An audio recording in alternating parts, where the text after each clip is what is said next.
3 самых распространенных энергетических блока, которые встречаются у людей. И на самом деле они очень сильно мешают жить. Но для начала давайте небольшой ликбез.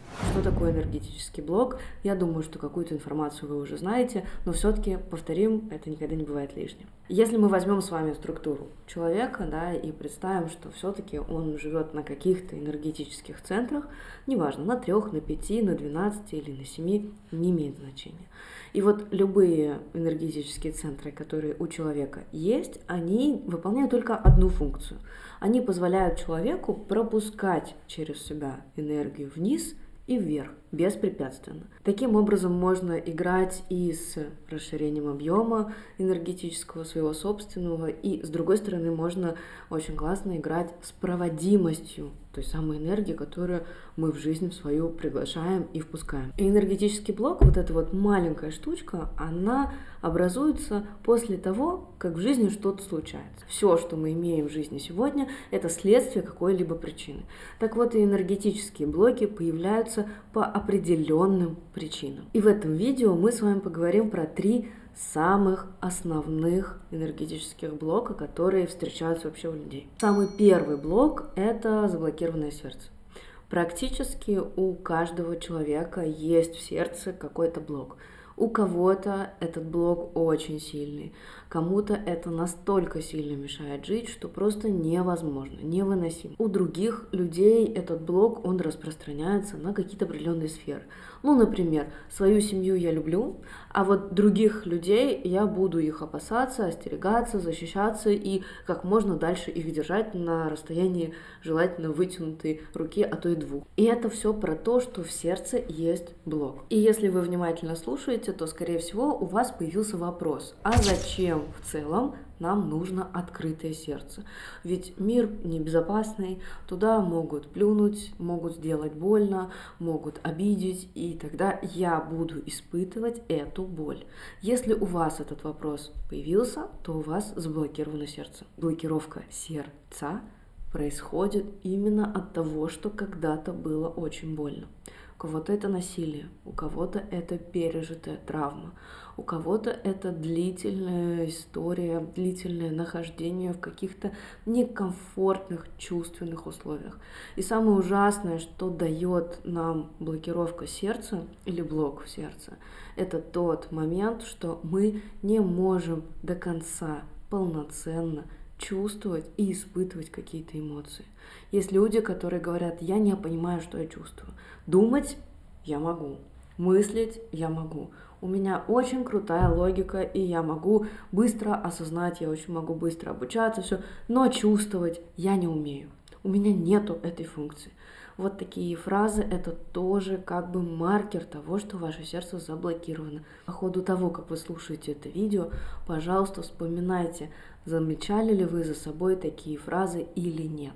Заблокированное сердце может быть также наследственной историей. Например, когда мама проявляла любовь к ребенку так, как она могла, так, как она умела, так, как у нее получалось, но не так, как хотел ребенок. А ребенку на самом деле нужно было просто посидеть на ручках. Нужно было просто услышать от мамы «я тебя люблю». Нужно было с мамой просто куда-то сходить погулять.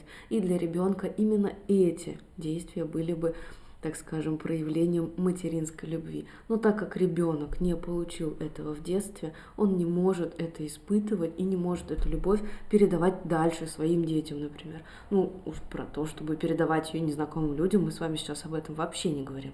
Потому что зачастую, если заблокировано сердце, то есть четкое деление людей на своих, то есть родных, близких, дорогих, любимых, возможно, даже. И вот тех самых чужих, от которых нужно прятаться, бежать, падать, защищаться, обороняться и ни в коем случае не говорить, не доверять и вообще держаться подальше. Да. Блокировка сердца может возникнуть после безответной или после тяжелой любви.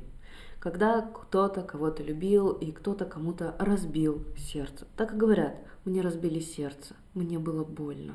И чтобы не испытывать эту боль второй раз, человек решает закрыться и больше этого не испытывать. После этого многие женщины становятся холодными, они становятся просчетливыми, они говорят, что лучше я мужика просчитаю, нежели чем я ему искренне откроюсь и буду его любить. Так проще, так я не буду испытывать эту боль. Про сердце мы с вами немножко поговорили, и мы переходим ко второму блоку. Второй блок – это блок выбора и свободной воли. Это два очень важных понятия, они очень близкие, и они находятся в одном энергетическом центре, но все-таки это очень серьезная вещь, потому что если есть этот блок, то выбор делает кто-то другой. Это может быть муж, это может быть сын, это может быть дочь, это может быть свекровь, работодатель, подруга, друг, товарищ, да кто угодно, но главное, чтобы это был не я. И сказать о том, что я хочу чего-то другого, человек не может. Просто потому, что есть блок на энергетическом центре, который отвечает у нас за выбор. И сейчас мы с вами рассмотрели только бытовые какие-то ситуации. Но если вы этот блок масштабируете и поймете, что этот выбор, он не может совершиться и в глобальных каких-то ситуациях, вы поймете всю важность вообще темы выбора и свободной воли, ну а также вы поймете, насколько много напряжения может быть, если перед человеком вдруг в какой-то момент встанет очень серьезный выбор. Своим масштабом это подобно катастрофе, потому что невозможно выбрать. Человек не умеет этого делать. И вот этот блок, он мешает нам двигаться вперед, потому что весь выбор происходит не от того, что я хочу, а он происходит от того, что мне говорят люди, которые вокруг меня. От этого становится очень тяжело, и движение, конечно же, затрудняется. Третий блок – это блок желаний и наслаждения жизнью. Он может находиться в разных чакрах, в разных энергетических центрах. Сейчас мы с вами говорим не об этом, а о том, что желание и наслаждение жизнью – это наш маятник, наш навигатор, так скажем, да, счастливой жизни. Поверните направо, поверните налево. А почему мы туда поворачиваем? Потому что я этого хочу. Если у человека этот навигатор не работает, то двигаться вперед невозможно. Потому что, а что еще может стать драйвером, двигателем вашего движения вперед? Представьте, что вы едете по дороге, ну не знаю, не то что без навигатора, а без двигателя. Что тогда будет двигать вас вперед? Вы будете либо толкать машину, либо вы будете стоять на месте. Ну да, вы можете кого-то попросить, чтобы вас кто-то подтолкнул, но в целом это не есть движение вперед. Это называется какие-то вот урывочные такие вот маленькие шаги, которые на самом деле приходят к нам с большим-большим напряжением.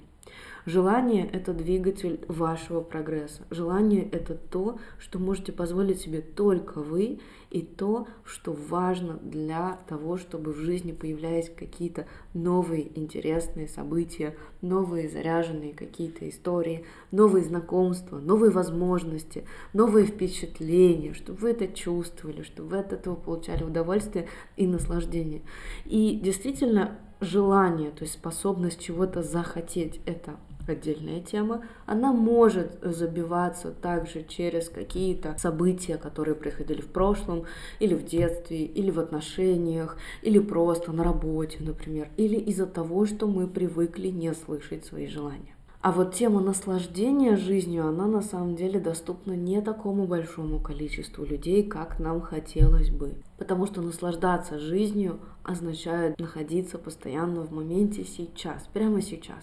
Прямо здесь и сейчас я записываю для вас это видео и получаю от этого удовольствие. Вы, я очень надеюсь на это, сидите на диване, смотрите это видео и также наслаждаетесь, также получаете удовольствие. Не от того, что вы смотрите, а от того, что вы живете, от того, что вокруг вас происходят какие-то процессы, от того, что вы прямо сейчас где-то находитесь, что-то вас окружает. И если вам не нравится то, что вас окружает, та ситуация, та жизнь, в которой вы находитесь прямо сейчас, то это повод что-то поменять. Но маячком маленьким, это уже не навигатор, это больше такое комфортабельное кресло, я бы сказала, да, и педаль газа, это наслаждение жизнью. Насколько вам нравится та жизнь, которую вы живете. Никто нам не запрещает жить интересную, сказочную, замечательную, насыщенную, наполненную, радостную жизнь, только мы сами. И в самом начале видео я вам сказала, что после того, как мы разберем с вами эти 3 блока, мы немножко поговорим о том, как с этим работать. Для того, чтобы разобраться с этими блоками, нужно немножко честнее относиться к самому себе.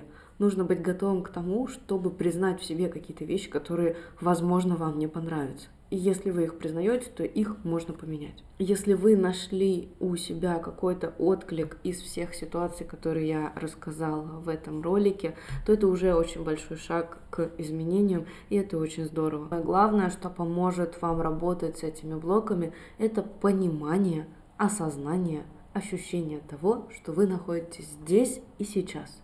И то, что происходит здесь и сейчас, вам очень нравится.